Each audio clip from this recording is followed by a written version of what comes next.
নমস্কাৰ কল্যাণৰ চেনেললৈ আপোনালোকক পুনৰবাৰ স্বাগতম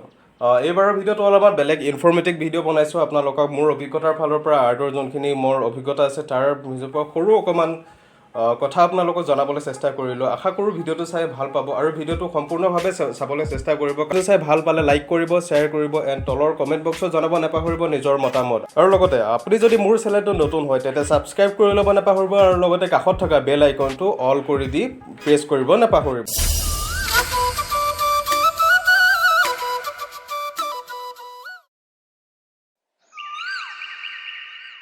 আশা কৰোঁ স্ক্ৰিপ্ট নকৰাকৈ সম্পূৰ্ণ ভিডিঅ'টো চাব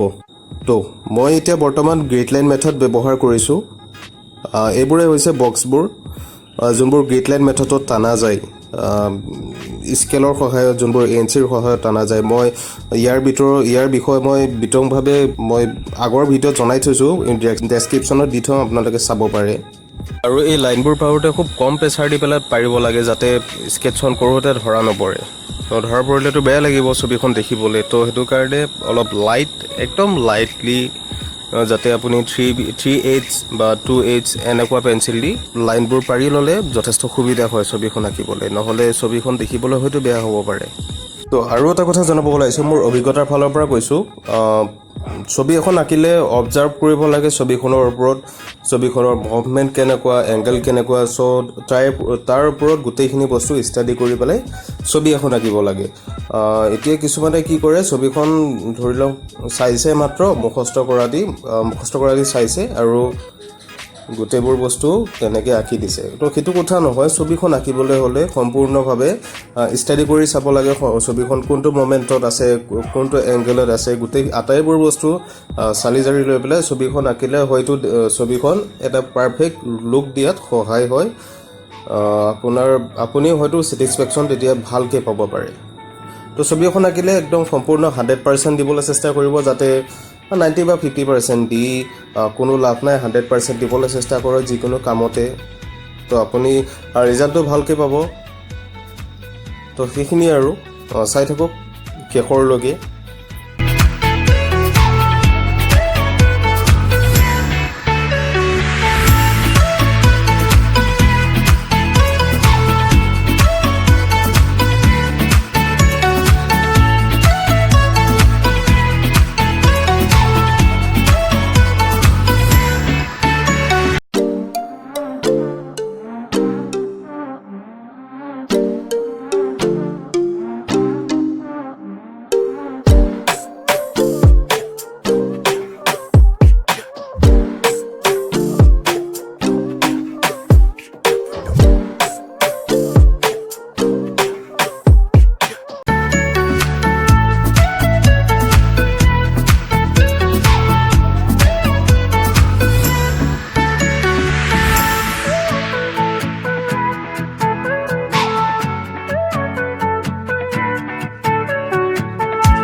ভিডিঅ'টো আজিলৈ ইমানতে সমাপ্ত। তো ধন্যবাদ।